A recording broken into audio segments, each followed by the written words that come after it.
off we go. By car to Rome. I wanted to go by sea from Venice, but we can go from sea, go to Rome. And also I want to see what that brain does. There was a regular service shuttling people from Venice to Rome, though we saw at the ranks where people queued to board there were actually two services, one open and one concealed by a screen. I peeked, of course, and was stunned to see an orderly queue of automata, waiting to board carriages one after another. Some seemed impossibly lifelike, but for strange appendages where their arms and legs should have been. I did not understand what I was seeing, until much later in Rome, where I would learn the truth of these terrifying automata. The carriage for people came and filled up, and whisked us away from the water and into the mountains. We can converse. We can also groom fog, but let's talk first. Monsieur le Chauffeur, talk about Rome. I heard the Italian artificers fight openly against papal forces. Uh-oh. We might have wandered into a war. Let's talk about Rome to Alexandria. It's not possible to go that path. Only, oh dear. Rome to Tunis? Talk a lot, don't you? Oh, he doesn't want to talk. We learned nothing new. Oh no. The journey was uneventful and I spent it resting. Hopefully we won't get into trouble. Rome. And it's already closed, so we'll have to go into the hotel.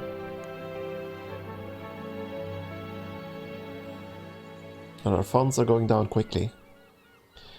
I was tossing a coin into the waters of the Trevi fountain when the Bersaglieri marched into the square with a distinctive fast jog and began rounding everyone up.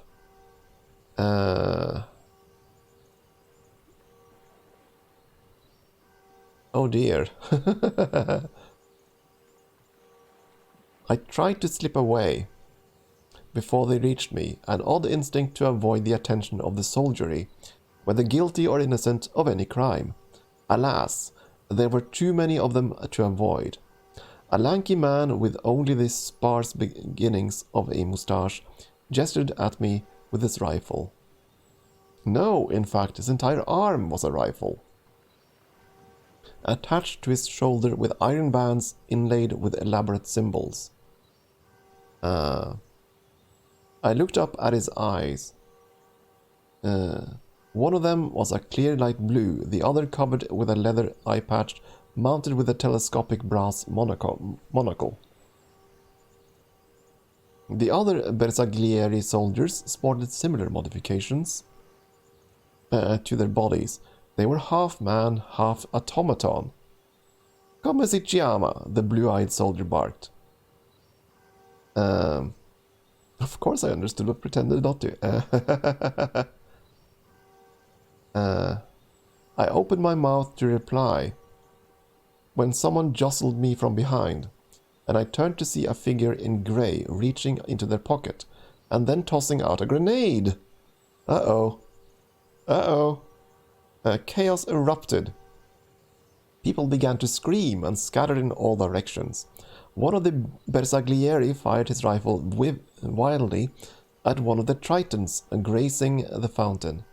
Only I saw the man in grey flee down the an alley. I chased after him instinctively.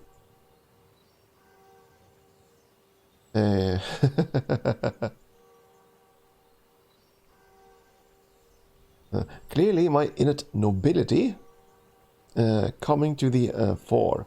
He made a sharp turn and I launched myself at his feet with a rather embarrassing grunt. I felt my age as I brought him down and had to spend a good few moments catching my breath. I heard the thunder of the exploding grenade far behind me as the man in grey tried to find his feet, and then we both collapsed to the ground. "Who in the hell are you?" I demanded. before sighing, in my discombobulation. I had switched into French. To my surprise, he responded in kind. "I'm Alexander Dubois.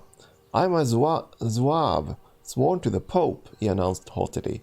"You and your scuola dogs will not break me." Hey, see here, I showed him my Zouave braid, see? We had a reason to pick that thing up. We got a choice from that. I showed him my Zouave braid, and his expression lightened. "You are one of us. Why did you chase me if you do not serve the guild? No matter. Come, let us go and join our compatriots, my friend." He shrugged. He struggled, but I still had him pinned. "Well," he breathed, "you have caught me. Will you turn me in, or will you come with me as a friend?" I followed him. Back to an impressive mansion of stone, a stone's throw from the Ponte Cestio. It was the headquarters of the Zouave rebellion, but was also, as Alexander somewhat sheepishly explained, his mama's townhouse, his mother's townhouse. He poured me a brandy and raised his glass. "To the Pope," he toasted. Bien sûr, I agreed and downed my drink. He set his glass down with a dull thunk. "Now, my friend, you must have questions." The soldiers, they were human? Quite human, though parts of them are now machines. I had seen rifles in the places of arms, but that, it seemed, was just the start of it. It seemed the artificers in Italy had turned to a dark and terrible purpose. But what is their aim? "Only to see what they can achieve, I think," he sighed. What of you, Passepartout? What brings you here?" "We are going around the world," I declared. "Well," he exclaimed, "an adventurer then. You will most likely need all the help you can get. Know that the artificers outside of Italy are not all bad. In fact, may well help you. There is a lady in the Bucharest outpost, a friend. She is a cold sort, but generous underneath it." In Bucharest, that's really far off our beaten track, though. I mean, we're in Rome now, and I'm still trying to go towards towards Egypt, right? I'm trying to follow roughly the original path. I thanked him politely for the advice, but I could not see how to use it. We spoke of Rome and guilds and many other things till the hour grew late, and I took my leave. As I walked back to our hotel, I could not help but see more signs of the Scuola's influence. In Rome, cobblers strapped into gleaming exoskeletons, glass blowers with ceramic hands, porcelain-faced automata fetching water and stoking fires, and even soliciting passing trade alongside working girls in scandalously low-cut dresses. Perhaps Rome is the future, I confess. I do not know. Relations with fog has strengthened slightly. So apparently we behaved okay, according to fog standards. Anyways, the clock will now tick again. We have to explore to find new routes, because we didn't know any. Okay, to Athens and Dubrovnik from here. I took a few hours to explore, investigating the various options for how we might continue our journey. The market is open. They have a zoetrope, valuable in Cairo. Sure. A marble bust, valuable in Helsinki. That's a bit out of our ways. And the Zouave braid is going to be valuable in St. Petersburg. Yeah, we can't really go that path. Okay, time to check our routes. Next, we have to get to Athens. Leaves tomorrow. Airship. We cannot possibly go today. Dubrovnik is also an airship. Again tomorrow. Can I scroll? I can't scroll the map. So I can't go from Rome and across to Africa then. We have to go through Athens. Departs at 9 AM tomorrow. So we're basically stuck here. That's too bad.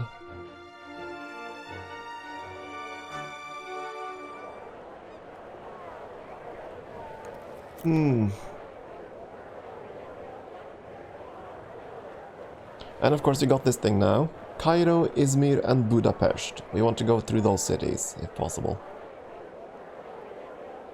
This one probably won't be valuable anywhere else then. Oh well. I'm gonna keep these 2 bags. I mean, you have to travel light, because on some... how many cases you can bring depends on the mode of transport. So, on some journeys you can only bring 1 suitcase. So... yeah, we are gonna go to Athens. That'll be tomorrow, though. Was it 9 AM? 9 AM tomorrow. So, we'll have to spend the night and then... go immediately on the journey. We can't go past the market or anything. So, we'll sleep a day. Pass the night here. With what remained of the day... so I have 2 choices here. Since I did nothing else. The first one will basically prim up Fog's health, or I could go and, you know, investigate and learn more about routes. I'm gonna do that though. I engaged another guest in conversation to find out what I could, learning that there is neither hotel, bank nor market in Meteora Valley. A most interesting snippet. We're most likely not going to go through there, though. Anyways, let's depart right away to Athens. Yeah, Meteora Valley is a bit special. But we are embarking on an airship. On the Icarus. Sure, let's go. High winds. I'm going to call some health loss. Let's go. The airship, the Icarus. What could possibly go wrong? We boarded a commercial passenger airship in one of Rome's many docks. The stowing of luggage was handled by lines of figures with hooks and extendable poles fitted to their hands.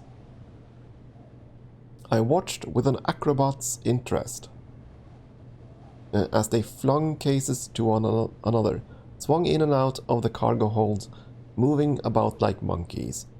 They were cheerful types, full of raucous humor, and efficient, for we were all within the cabin of the craft within a few hours, and the ship itself was tugging at its docking ropes after an hour or so more.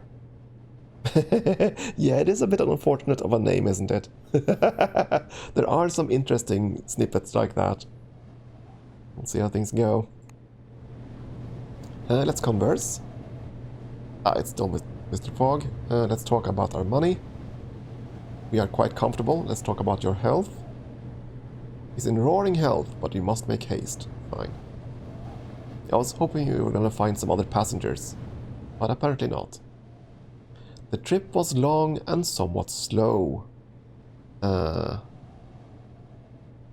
Monsieur Fogg was quite indifferent to it all.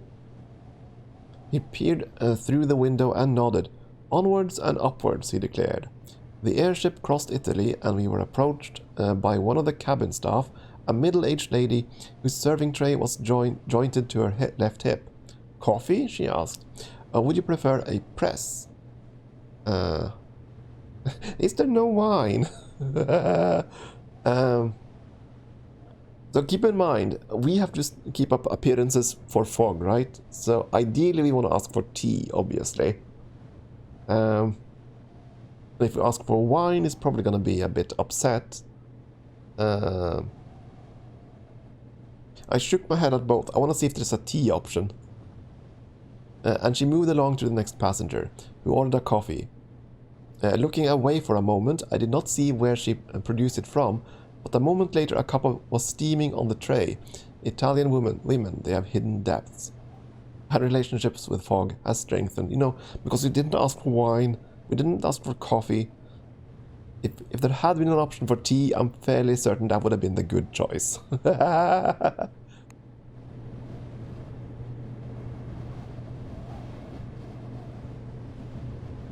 Oh, Grim Fog. Dang it, I didn't click the button fast enough. Pity. Anyways, the Aegean below sparkled like a diamond-covered cloth. Even from this great height, we could see the ferry boats plying their trade back and forth across the water. Will airships remove the need for sea travel? I mused to the man next to me, a short Greek fellow with thick spectacles, who tutted with concern. I hope not, he answered, since boats are my livelihood. Putting out his hand, he introduced himself as Dimitri Sophos, owner of a shipping freight company that ran goods between Greece and North Africa. Oh, I inquired into departures, and he was happy to provide me with a pamphlet outlining the routes and timings.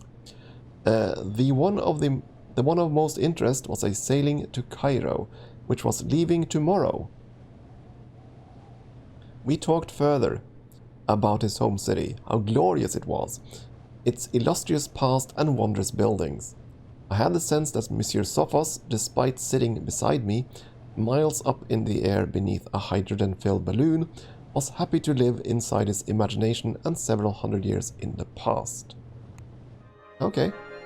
So we learned about new journeys. All the way to Alexandria and Cairo. Oh yeah, he gave us all the boat routes in the Mediterranean. Which is interesting. Okay, Athens we go. Let's head straight for the market. The evening jacket would be such a good price. It would. Okay, fine, let's sell that. A bust of Apollo. We're not heading to Tsaritsyn. Let's buy some oil and some dates and figs. Oh, we got the Sophos' shipping lines. Yeah. Now, I still want to head to Alexandria if I can. Oh, the clock is ticking so fast. Oh, we can't go to Alexandria anyways. Oh, so I have to explore. Okay. Ah, come on. Explore the city.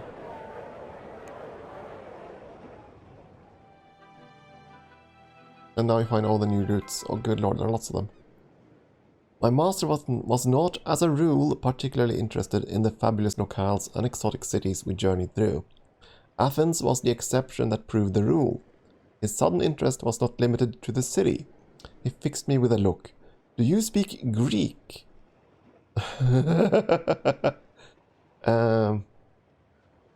I had spent a glorious summer with a Greek contortionist. That's gonna go over well. Let's try that. Who could do the most elegant arabesque penché. Not really, I hedged. I was not entirely certain Monsieur Fogg would appreciate of my rather specialized vocabulary, nor my agile methods of language acquisition. Despite my master's grasp of ancient Greek, the demotic variant, more commonly spoken on the streets, eluded him. We were reduced to asking for directions through a combination of mime, moi, apposite quotations from Homer, my master, and half-remembered flattery, moi encore. We picked our way through the labyrinthine streets of the Plaka and up on the Acropolis. I watched Monsieur Fogg as he looked upon the Parthenon's magnificent columns.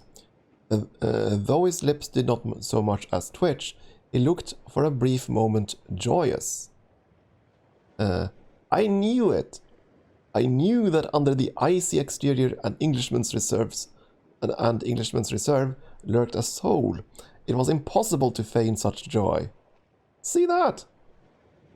Excellent. So not only did we strengthen our bonds with Fogg, we actually became bright. You know, we picked up on something. I had no idea you were such an exceptionally talented my man. So we can travel to Izmir by ferry. That's not where I want to go, though.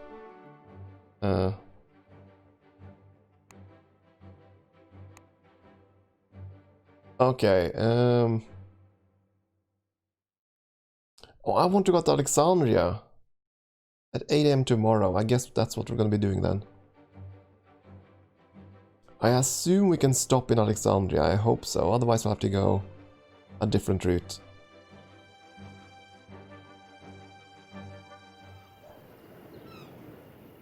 Is this a good time to mention I'm homesick? Which home? Perhaps you can stop by on the way. Anyways, but to the hotel we go.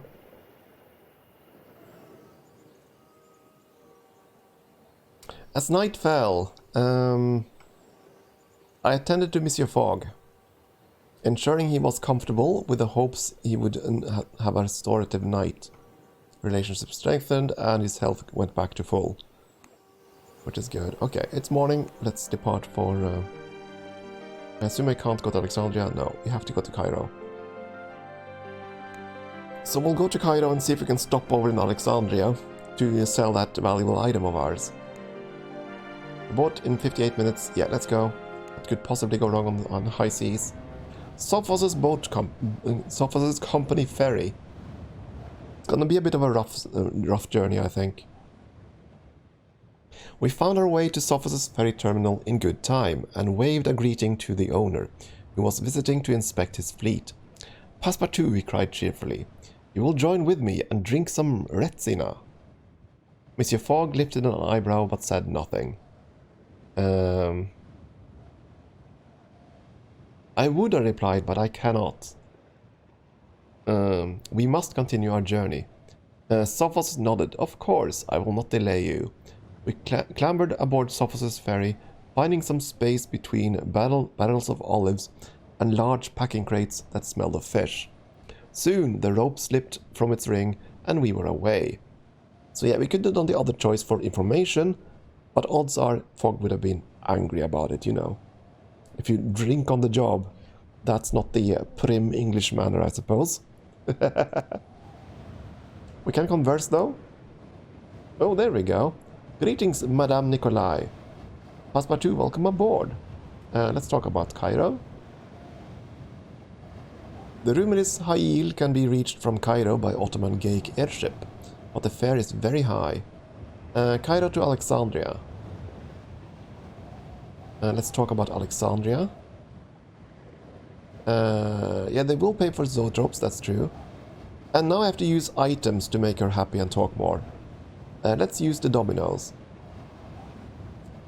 So by doing this you can keep talking with these people and learn more things by spending some of your inventory. Cairo is a magnificent place, but it is easy to be lost there. From Cairo to Suez. Indeed, okay. From Suez to Luxor. Luxor to Bandar Abbas. Bandar Abbas, I think, is Ethiopia. Let's use the biscuits. I can talk some more. Let's talk about Luxor. I find your accent confusing. From Luxor to Jeddah. Jeddah is open to foreigners. Medina is not. Luxor to Aswan. I knew a woman who would always wanted to take the Nile Express from Luxor to Aswan. Okay, fine. So we learned a whole bunch of new things. New routes.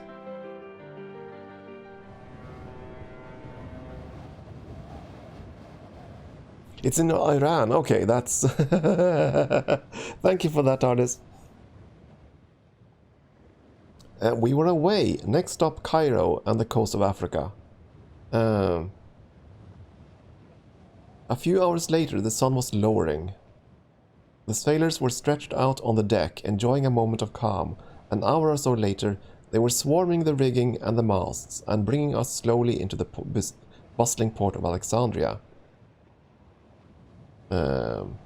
As we came ashore, I gasped at the sight of the towering lighthouse that blazed a beacon of incredible golden light across the water.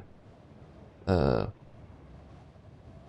had understood the lighthouse to be long since destroyed, but I shrugged. No doubt I had misunderstood.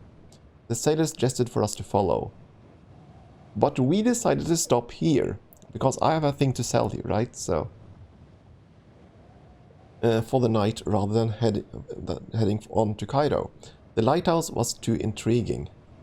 Of course, what I really came here to do was to sell this zoetrope thing. This bump. And they also sell amethysts. We need that in Cairo. Hand mirror. Aden and Suez. That's good. Leather gloves. Open road set. Yeah, well, I want to buy that. Oh, I thought these were used. Oh, that's fine then. Can I still explore? No, it's too late. Already 7 PM. But that's fine. If I can go to Cairo and then to Suez now, we'll be making a fair bit of money. I remember the speculation in the Parisian papers when the site of the ancient Library of Alexandria was purchased by an anonymous bidder a few years ago. Everyone had been surprised when the purchaser was revealed and the Great Copper Lily sigil was unveiled on its rebuilt walls. The Artificers Guild. Well, I'm glad you are enjoying this, TARDIS. It is a good game. I mean, it is basically an interactive novel, and I kind of like these games as long as my voice holds up.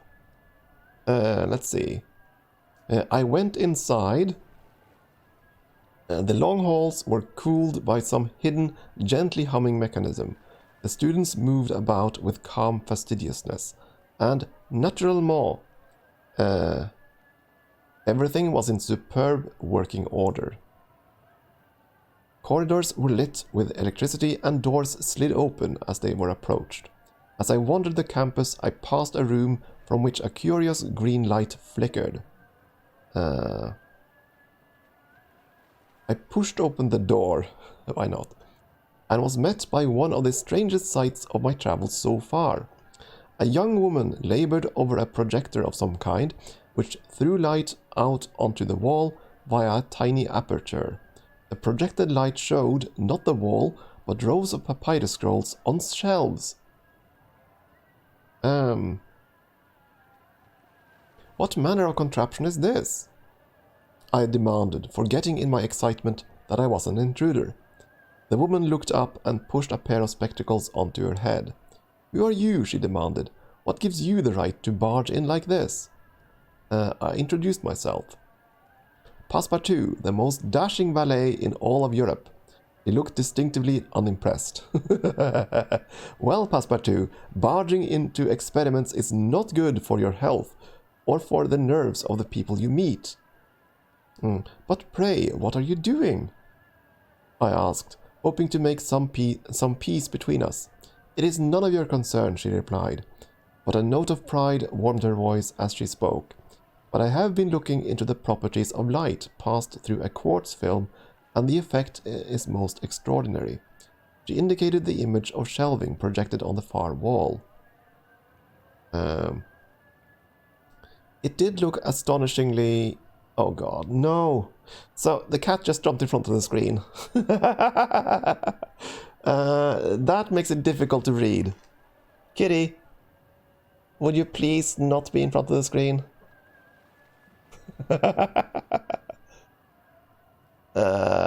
Astonishingly tangible, I think. Yeah, and I remarked as much. It is not a projection, she insisted. You understand the principle of reflection, do you not? That all objects reflect all light. Some light is absorbed, but never all, otherwise the world would turn invisible. Oh, good lord. Yeah, pretty much, TARDIS. It's gonna be difficult. One sec. I have to move the cat. 1 second.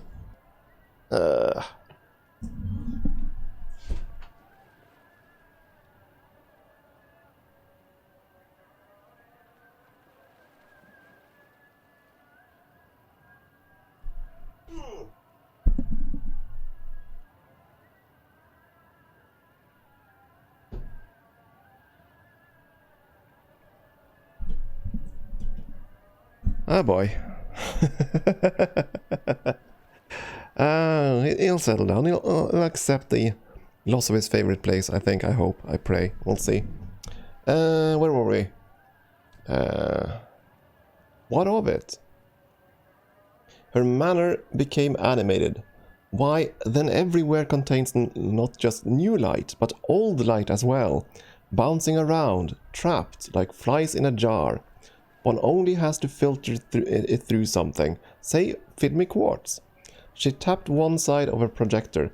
Amplify what remains and you are left with this. She pointed at the far wall. Are you saying that image is old, a ferrotype? She shook her head sharply. That projection is an image from this room, from almost 2,000 years ago. That is one shelf of the Great Library of Alexandria, Passepartout. If you go close, you can even read some of the text. I moved forward to check. When something remarkable happened. A man in a robe walked in front of the row of shelves, took one down, and began to read. The woman gasped, and I staggered back against the wall. The man in the film did not notice us, of course, but selected a papyrus scroll, unrolled it, and left the frame of the image. I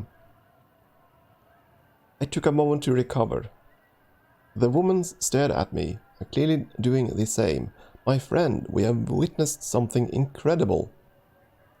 A camera into the past. She nodded. Well put. She sat down suddenly. I am overwhelmed. The mode of scientific thought, it seems, can produce results. Well, thank you for that, artist. Thank you for the subscription. My goodness. I'm glad you're enjoying the story so far. We'll see how things go. Yeah, she nodded. Well put. She sat down suddenly. I am overwhelmed. The mode of scientific thought, it seems, can produce results beyond the comprehension of the thinkers themselves. Well, thank you for that, artist. I left the woman and her ghostly reading companion and returned to my flesh and bone Monsieur Fogg.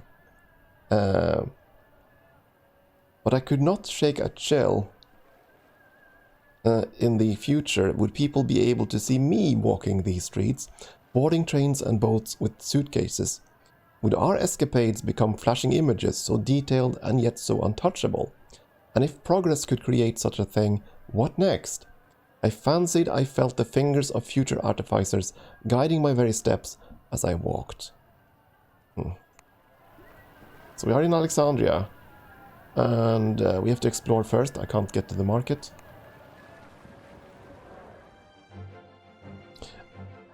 Okay, we're on a journey to Suez. Okay. Now let's go to them. Oh, I already been to this market, didn't I? I just sold everything. So I want to go to Cairo and then to Suez. Yeah. Travels, let's go right now. Bozak Cardigan. 8 PM, so yeah, that's fine. We have plenty of time. Yeah, let's do so. Go. So we have the full driving outfit, so we won't take any health loss on the road.